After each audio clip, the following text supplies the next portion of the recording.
we said, I think, that when you take psychedelics, you go up a dimension.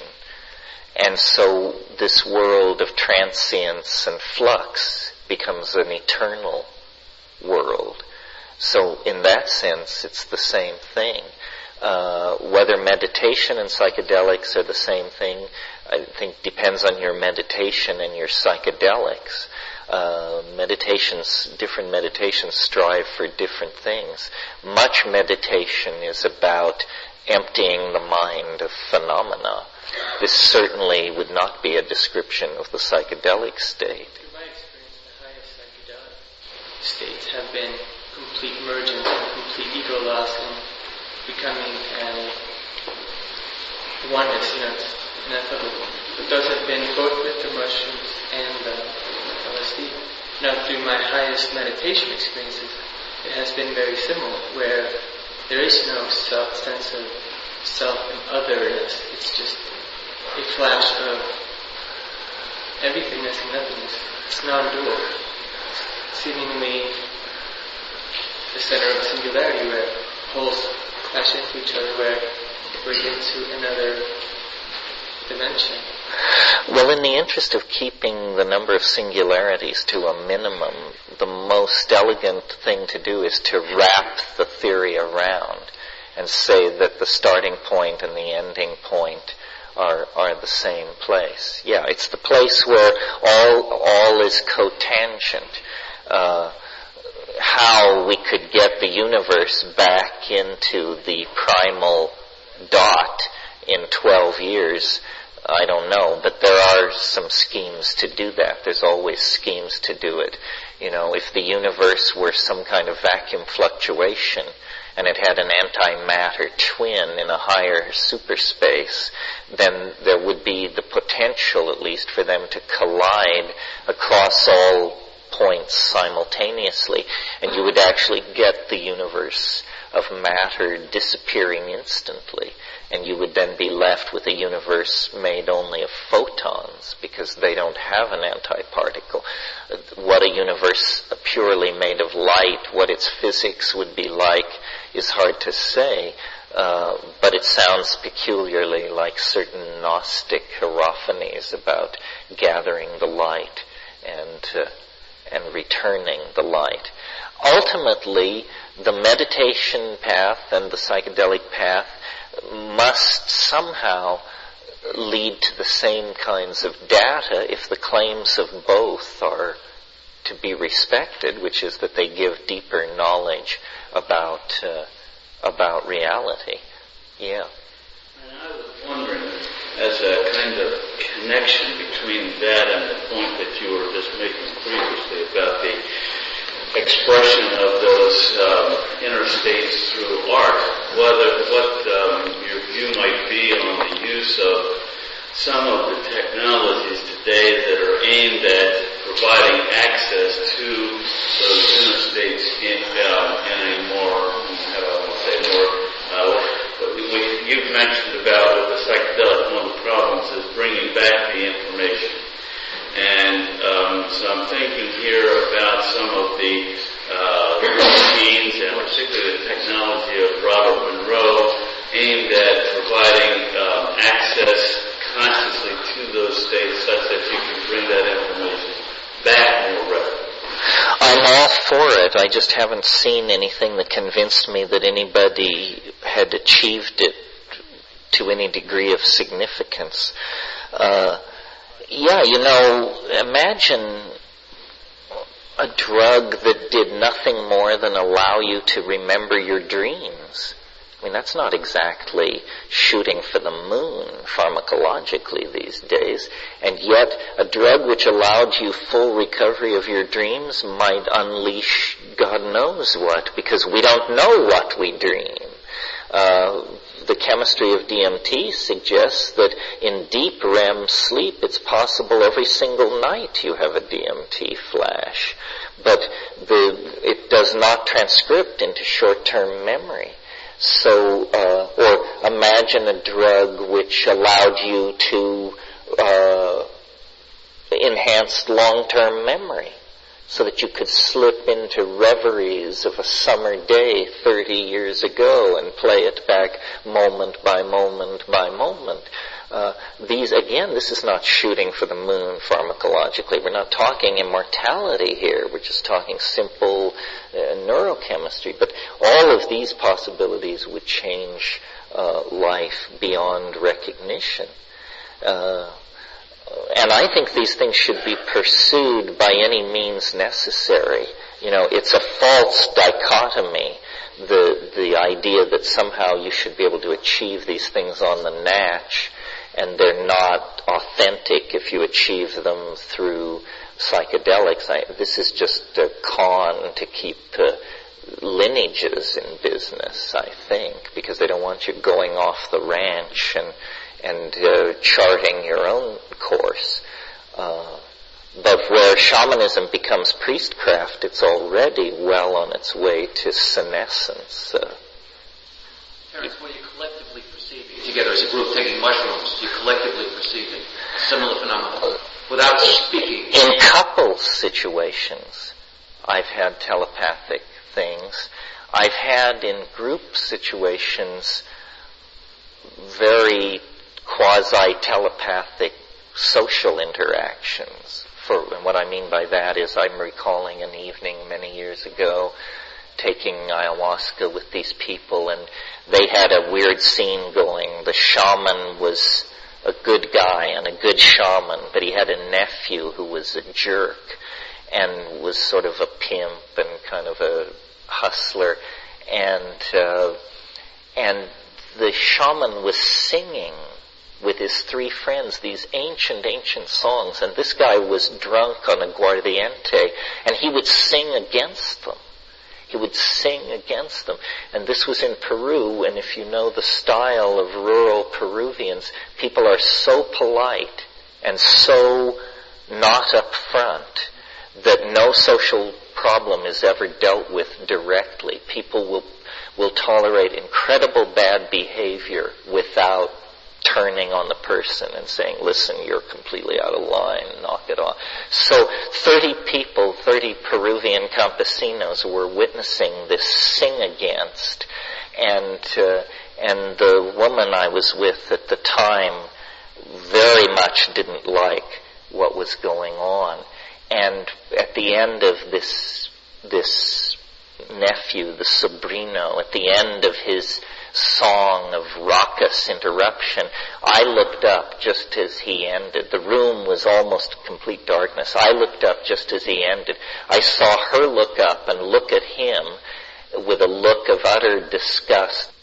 And when these red dart things got to him, it knocked him off his feet. And I heard the old shaman was sitting right to my left, and I heard him turn to his friend, and he said, the gringa sends the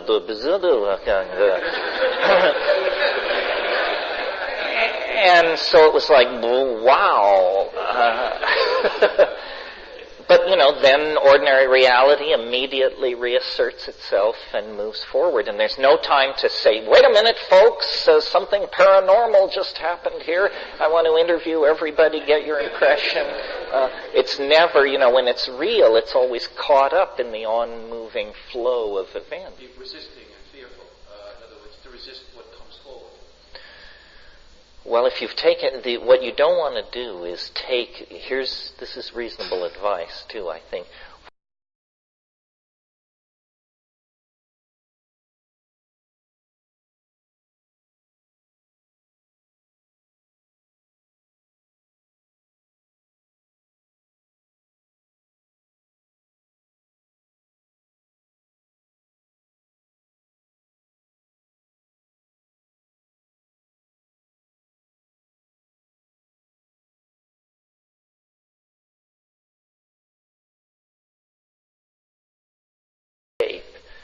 And that the transition from ordinary reality to fully loaded is as quick as possible, because the going up is somewhat terrifying.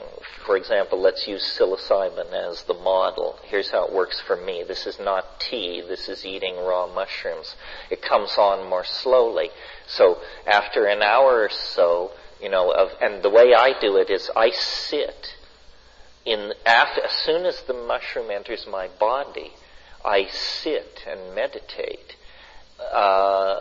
I noticed in South America they don't do it like this. They dose the ayahuasca, and then everybody just goes on talking about their motorcycles and the jobs at the sawmill and who's conning who. It's like totally, they toss it. There's a brief moment, they pour, they toss it down, then they all go back to raving at each other about mundane life, and then 30 minutes later on the dot, the shaman blows his whistle or shakes his shakyapa, his leaf, dry leaf bouquet, and everybody settles down, and it's like it comes on within 2 minutes. As soon as the guy starts singing, he just invokes it. The way I do it is I take the mushroom or the ayahuasca, and then I sit and I roll bombers, so I'll have them ready if I need them.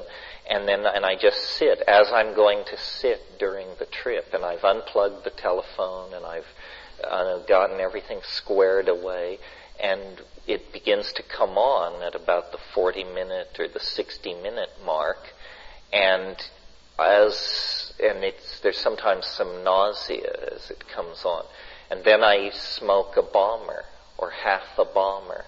And then it catapults it into the full deployment of the thing, where you just hang on. There's about a 25-minute period where your only job is to hang on. It builds. It's like watching an atomic explosion on the other side of 50 feet of absolutely clear crystal glass. I mean, you can't believe this is happening, quote unquote, in my mind. You have the feeling that everybody from Seattle to San Diego has just crawled under their desk as this thing tore past, but it's in your mind. And then there is the interaction with it, which moment to moment you are pretty coherent, but you lose it. A lot of it does not transcribe into short-term memory. And then after about an hour or 40 minutes of that, it becomes more manageable, more memorable. The most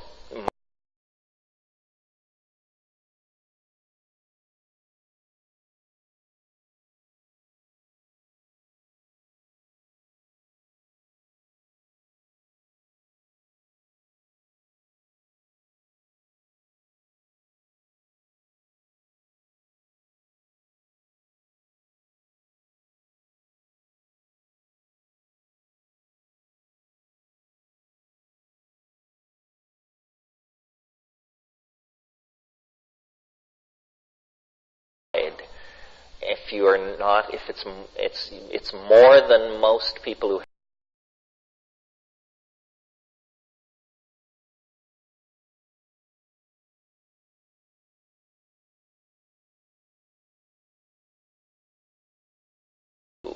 and there's a tendency to clutch or to try and resist it.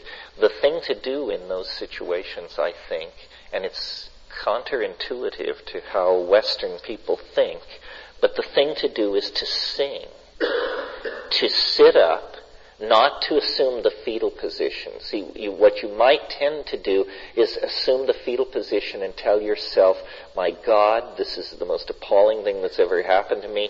If I can just live through it, it'll be all right. I've taken this drug. If I can just wait through. How long did they say it will be? 7 hours. I see it started 2 minutes ago. If I can just... No, the thing to do is to sit up and to sing. And why? Well, being practical people, to oxygenate your brain, to move this thing that's happened to you, though it may have one claw in heaven, its roots are in your neurophysiology and in the chemistry of the drug. You want to move your physiology around. So oxygenating your brain can't fail to do this. So you sing, and this almost always is accompanied by a sense of power, control, equilibrium, and so forth and so on. Not always. I mean, let's face it, you're a product of a nutty society, and there are unexamined crevices and uncleaned out drain traps in all of us, and you're going to encounter that stuff. The good news is the earlier psychedelic trips tend to deal with that. If you will quickly discover taking psychedelics that either you can work through your personal issues and become a psychedelic explorer, or this is just stronger medicine than you are up for, and you would be far better to go back to psychoanalysis or whatever works for you.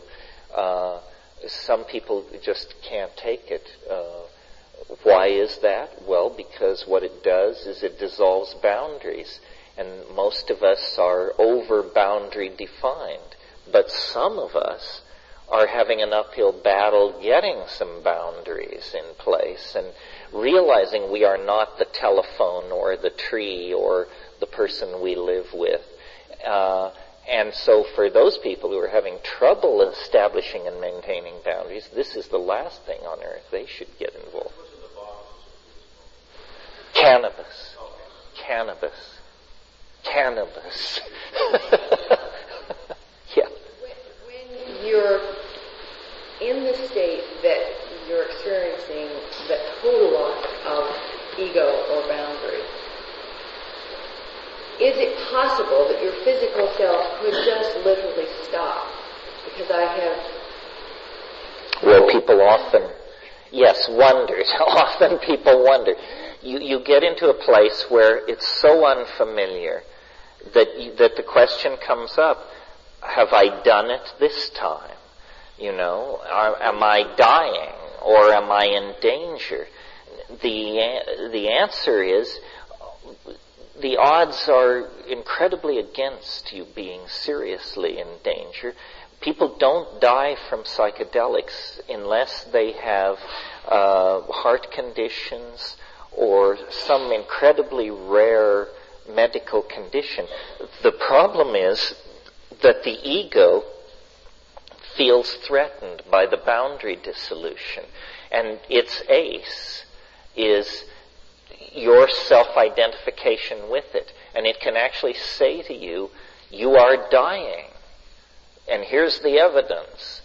And you have to say, no, it's unlikely, and sing your way through it. But this is really tough. I mean, this is, the Buddhists talk about slaying the ego.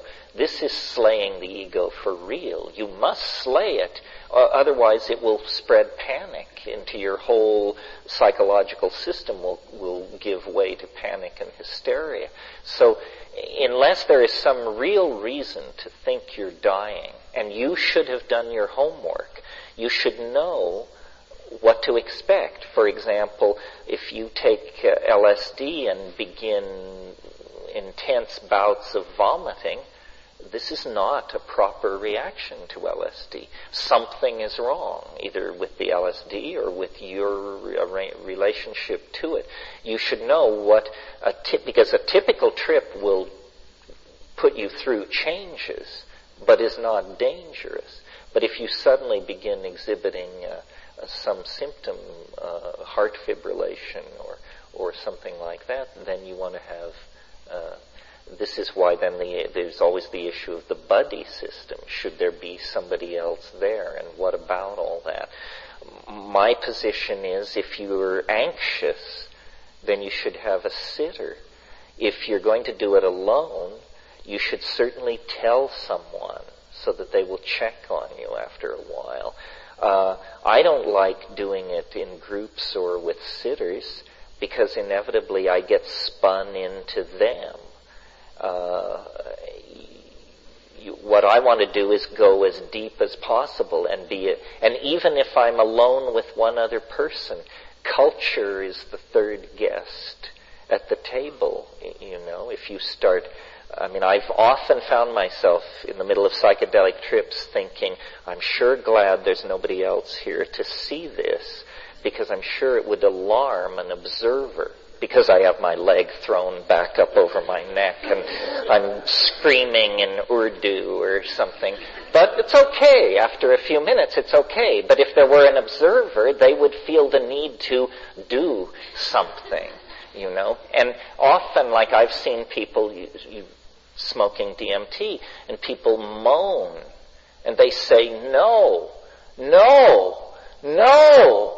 And they moan, and so then, you know, you get them back together and constituted, and you say, how was it? And they say, it was fantastic. So you realize, you know, how they present is not reliable. Well, setting has a great deal to do with it, and setting is a very complicated issue. Setting means everything from the astrological situation at the time that you do it to the physical surrounding that you're in. And it's a roll of the dice. You never know exactly what you're going to get. As far as the question about Buddhism and all that, my own, you know, when I started taking LSD, I thought I saw in Tibetan Thangka painting and mandalas the echoes of this same world, and pursued it, went to Nepal, studied Tibetan, collected the art, and it is similar. I don't know to what degree the Buddhists, the Mahayanists, realize those states without psychedelics. I do know that with psychedelics, those meditations, those techniques, those insights are supercharged. And I would suspect that Tibetan Buddhism, as it has its roots in Vedic Hinduism, there may be psychoactive plants in its past, but it's far in the past. Buddhism was brought to Tibet in 741 by Padmasambhava. There was an autochthonous shamanism already present throughout the Himalayas, the Punpo, and it was largely based on cannabis intoxication at that point in history, not so much in the present. But I think that this is a fruitful area. I just can't believe that Mahayana Buddhism could have gotten as far as it did without some reliance on psychedelics. And of course, cannabis, we in the West, our style is to smoke it.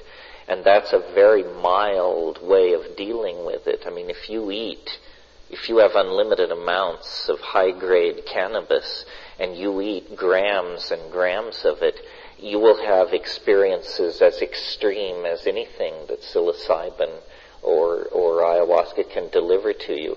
You only have to read the descriptions of 19th century writers on cannabis. Fitzhugh Ludlow, S. Weir Mitchell, these people, their descriptions of their trips are as psychedelic and as out of control as any acid reportage or psilocybin reportage. So the relationship of Indian and Buddhist spirituality to cannabis and other psychedelics is not well understood. We do know that the whole Rig Veda is a hymn to a drug, soma. But we don't know what soma is. Well, the fact that it could have invited such attention to this Vedic civilization. The 95th mandala of the Rig Veda says Soma is greater than Brahman, greater than Indra. Well, what is being talked about? How could such a great thing be forgotten and lost? What was it?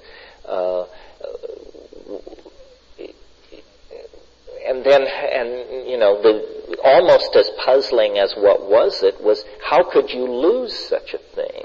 I mean, it's like us forgetting how to make automobiles or something. It was something so basic to the culture that how could you possibly forget something so central? Yet apparently they did, and today there's scholarly fights. Was it Amanita muscaria? Was it psilocybin? Was it Pegamen harmala? Or was it something else? And why is this so hard to figure out? The only thing I can imagine is that it must have been eventually restricted to a priestly class of initiates, and then there must have been a social revolt from the bottom, and all those people were put to death, and then nobody knew what it was. Yeah, I think you have to push these psychedelics to reach these unitary states. What always fascinated me was hallucination, because it was to me the proof that I was dealing with something outside myself. Well, and here was stuff that amazed me, that I couldn't make up on my own, or that would, a single image would have taken me hours to draw and figure out. And here I was getting 28 frames a second of this unpredictable stuff. Pardon me? Who was the me in that experience? The me witnessing those hallucinations? I guess that's... Well, one of the nice things about the tryptamines, I think, is they leave the sense of self pretty much intact. In other words, it doesn't distort who you are. It does something to your sensory input. DMT is very surprisingly like that. You smoke DMT, you are immediately plunged into an alien universe. But if you can keep your wits about you and actually notice how you feel, you don't feel any different. You're not smarter, stupider, you're not more excited. Or once you get the initial panic under control, you realize, my God, it didn't lay a finger on me. I'm me. I'm entirely intact. What has happened is that the world has been completely replaced by something completely unrecognizable and alien that I have no words for, that's blowing my mind, that's ripping apart my philosophical machinery as I gaze upon it. But when I bring my attention back into my body, I discover I'm fine. I'm okay. It didn't change my mind, you could almost say. It changes 100% the reality around you. That's powerful, because it appears objective. I mean, the impression you have when you smoke DMT is, this isn't a drug. That's ridiculous. Drugs, make you smarter, make you stupider, make you fall down, make you stay awake. We know what drugs are. This is no drug. This is something else, hiding under the label drug. This is a doorway into another modality that exists all the time, independent of my thoughts or feelings about it. Is that true? Well, I don't know. But it certainly doesn't seem to be a place constructed to fit human expectations.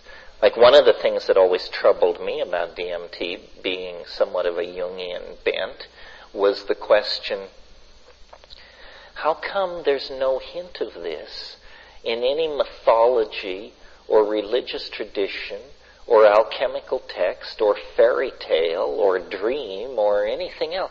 I mean, if this is so important a part of what it is to be a human being, how can it be so deeply buried, so secret, so unknown, and yet just one toke away? It's like it's still, that confounds me. Because you can read all the Hindu scripture or Sufi mysticism or all the stuff you want. Occasionally, sure, you'll find a phrase or two that could be mapped onto a DMT state, but nobody has trumpeted it. Nobody has said, this is what it is. And yet, as I say, it's spread throughout nature. It's been known since Aboriginal times. We used to, years and years ago, call it the secret. And in a way, it really is the secret. Jorge Luis Borges has a story called The Cult of the Phoenix, and he talks about a secret that seems profound and yet preposterous to the initiates. And one child may initiate another, and ruins are good places to do this. And he just goes on like this for a page and a half. Well, you realize he must be talking about DMT. Yeah. Just getting back to what you were saying, sense of, as you brought up before, we're talking about the ego and, the consciousness and the cameral mind or whatever, that if we're looking at the ego as a fairly recent phenomenon, and the ego, the way I'm sensing it, the ego is a sense of self. And it really is that construct where you think, this is me, this is what I know. And the mystic traditions say the true, so-called enlightened state is this deconstruction of the sense of self. So doesn't it seem that this is what I'm getting from the journey I'm taking. I'm getting intimation, not of a loss of myself, but it is a sense of a loss of myself intact. It's like intimations of this future where we're functioning on such a different level that's beyond that ego construct. Where we're really telepathically in connection. The whole sense of self as being this limitation of this is me, this is what I know, this is my history, is gone. Yeah, the great cultural accomplishment of Western civilization is this thing called the free individual. But now that we're on the brink of, the electronic dispensation, exactly what we're going to do with the free individual and how that's going to look in an era where consciousness flows through 1,000 portals, it's not at all clear. It's not clear whether we can somehow now carry the idea of the free individual to an even higher level where each of us will become a kind of God, Lord over our own creation, as vast in time and space, but virtual as the cosmos in which we find ourselves embedded, or whether the free individual is going to turn out to have been the problem all along, and we're going to abandon it and become some kind of socialist gas or some collectivist swarm, a hive mind, a world where intelligence flows where needed and identity is provisional and fleeting and unanchored to place or body. I mean, much of this goes on the internet, You can be an 11-year-old girl. You can be whatever you want. You can build your avatar and present yourself in many guises. It's much more like a shifting fantasy land than it is like the good old world of positivist rock and roll. I was wondering what the connection is, I think, between the singing of shamans and as a catalyst for visionary experience, and if there's any corollary with the mushrooms. Well, yeah, I think that, we see shamanism from the outside with the values of Western civilization unconsciously applied. In cultures that are taking psychedelics, this thing which we call singing is a very complicated activity indeed. And if you've ever sung on psychedelics, you know that, it's an ecstatic and complicated and synesthetic experience. I mean, to make of your body a vibrator for sound, to move out into the Pythagorean octaves with the human voice, and it's extraordinary, actually. I mean, how capable of sound human beings are. No other animal has the range and control. And of course they say, well, this is because we're adapted for spoken language. But I think we had a lot of this range and control before. So words that we use very knowledgeably, like song, ancestor spirit, power place, we're not getting 90% of the nuance of these meanings because they go so gracelessly into English. When a shaman talks about spirit, he's using a term as technically complicated in his mind as when a physicist uses the term beauty to describe a quark.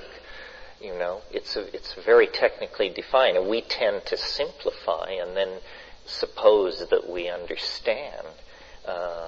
Part of the thing I found with hanging with shamans in various places and times is that once you get past the language barrier, what shamans are simply curious people, intellectuals of a certain type.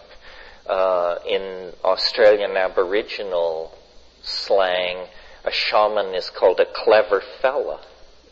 If someone says, I'm a clever fella, they mean, I'm a shaman. Well, that's all it is. It's somebody who pays attention to how things actually work and sort of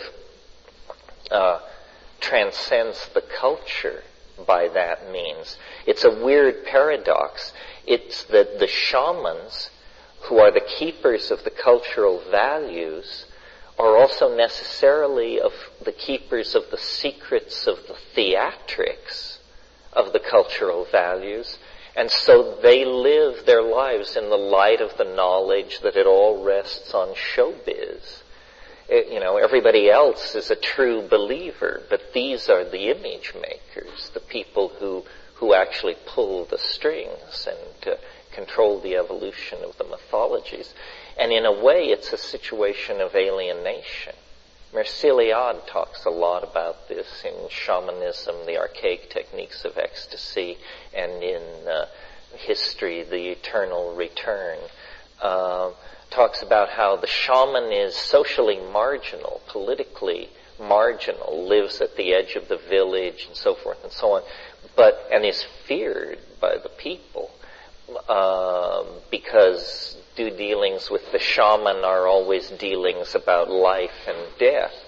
But then the shaman comes forward in this critical role as go-between, as mediator between the cultural mind and the real world, which is this potent set of forces and planetary cycles and meteorological events and diseases and, fate. And the shaman mediates. In many languages, the word for shaman means go-between. So the cost of this, or the price of this, for the shaman himself or herself, is a kind of alienation from the cultural values and a kind of understanding that it's a game that's kept in play. And this is true in our culture as well. You don't think the people who market all this crap and produce all this bad art and so forth and so on love it or watch it or consume it.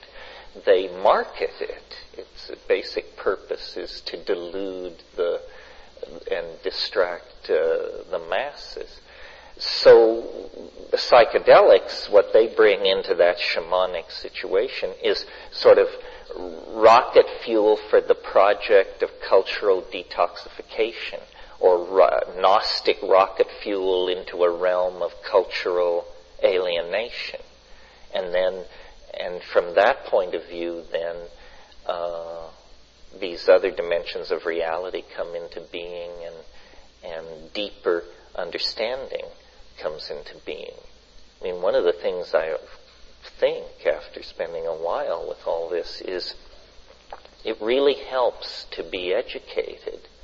It really helps to cram a lot of information and experience into your head, because the logos, the alien AI, the higher and hidden God that is trying to reach down to you and deliver the message, is a collagist. It can't really compose the message except out of bits and pieces of what you already possess. And so, this came home to me very forcefully when I developed the time wave out of the I Ching and its sequence, because at the times when I was most inflated in my thinking, or most grandiose in my thinking, one of the issues for me personally was, why me? Why are you downloading this millenarian visionary revelation on me? And the answer from the mushroom was fairly humbling. It was, you are the first person who has ever walked through this pasture who had these 64 hexagrams in your head.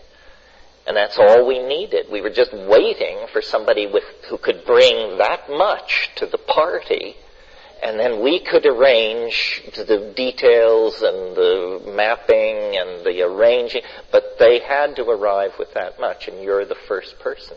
So it was like nothing about, my fine genes or cosmic destiny, but I was the first termite to happen by carrying the right scrap of information in their head that this thing could then manipulate. Is that something that is like clinically extracted, or? Well, most DMT in the underground has been synthesized from indole. It's a fairly simple process, like third-year organic chemistry. DMT does occur in nature, in many plants, but usually there is little of it, so you have to process a lot, or it occurs complexed with other tryptamines that have various psycho and physiological activities that you don't want, and that's very difficult to separate them. So most DMT in the underground is made by underground chemists. And if any of them are listening, you might consider making a bit more. Because it's hideously hard to come by. If you had an IND, if you had a license to give it to human subjects, but so few people have such paper that the practical answer is no. So it's like that, yeah. For your book, True Hallucinations, you talked about the silver key that extends so often for this planet. At what level have you experienced shamanic ability to manifest these miracles at a rush hour hamburger stand level? Well, aside from the story you mentioned, put on? no. The answer is the truthful answer is always complicated, although the truth itself is always simple. If you're asking me to tell a story of a miracle that I still cherish as authentic, I don't think it's told in True Hallucinations, the book, because it involved, well, you'll soon see why, but here's an incident that happened at La Chorrera that didn't make it into The Invisible Landscape, I don't believe. Dennis had this notion of what he called the good shit. This developed in the days after the ideas about hypercarbylation. And he claimed it was like a fantasy, it was like a joke, it wasn't clear exactly what it was, but it was this idea that there was this hash somewhere that had been rolled into cow dung and cut with cow dung and then infected with psilocybin mycelium, so that the mycelium had completely replaced the cow shit in this ball of hash, or this hypothesized kilos of hash somewhere in the world. And so there was this psilocybinated, the good shit.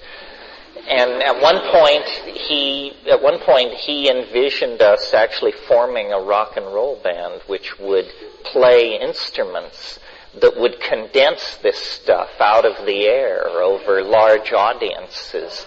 And, we would go on tour, and at the end of the tour, the whole thing would be in a shambles, because Uncle John's band really did come out of the woodwork. But so at one point, he predicted, one night after he had been moved to the river and was sort of in semi-incarceration, he predicted that the good shit would come that night. And by this time, he was very suspect. I was highly suspect. Everybody in the expedition was polarized against everybody else, and it was a pretty uptight scene. And so I left with my girlfriend of the time, and it may have even been the same night as the Silver Key incident. And it was pouring rain. And we made our way like a quarter mile, half a mile back into the jungle to this other place where we were staying, where the original experiment had been done. And so then we get to the hut and it's pouring rain.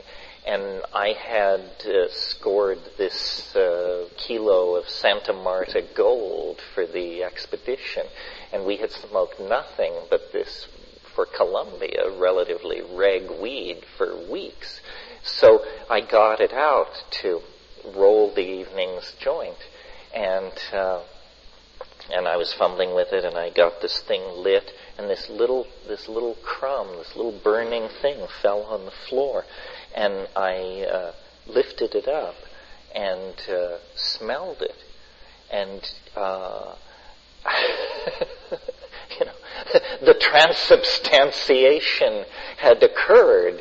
It was, like Mazari Sharif AAA Red Lion hashish of some sort. And I know hashish. And here we were in the center of the Amazon, in this hut, in this pouring rain. And I could tell that it was the good shit. It had actually manifest. And I showed the woman who was with me, who was easily led one way or another, but anyway, she didn't say it wasn't.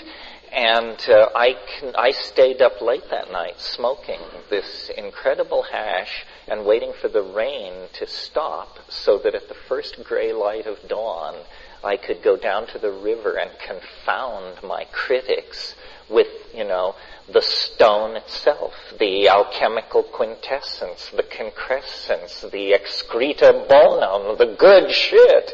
Here it was.